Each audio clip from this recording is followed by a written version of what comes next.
The power in African spirituality was just too much and they couldn't handle it. Go and watch that whole video, okay? And you'll understand it from her perspective. Now, this is my analysis. Ladies and gentlemen, what you are watching here is not spirituality. It is absolutely not spirituality. For the lack of a better word, don't even use the word spirituality. This is science. If what these men are actually accomplishing in the video is not some form of deception of your senses, it is literally some type of science. So you Africans, this is where you demonstrate the ability to think. You need to begin to ask yourself, what exactly are these men doing and how come it produces this result? How can we turn this specific thing into something that is more, that has more utility, right? Something that can be utilized more. Let me give you an example. Smoke detectors.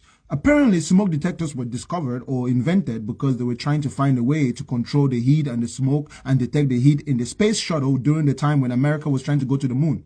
But now you have a smoke detector in every house.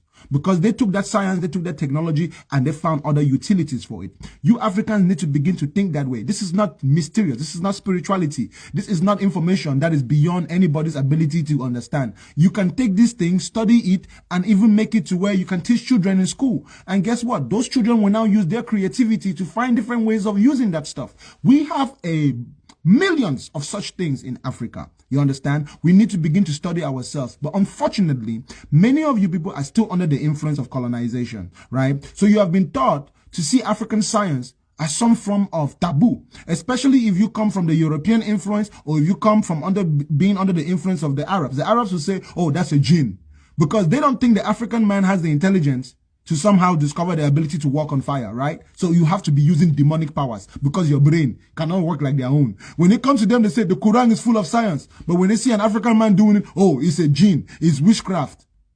You see what I'm saying? Don't you think that using airplanes, using phones is also witchcraft?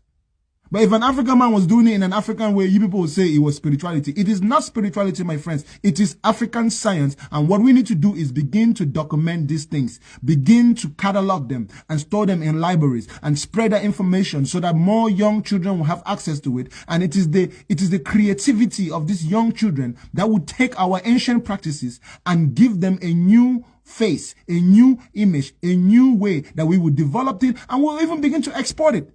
Listen, if a white man, a curious white scientist saw that, he will not begin to think in terms of demons. He will become curious to know which chemical are they using? What did they put on their feet? What is the purpose of those beads around their feet?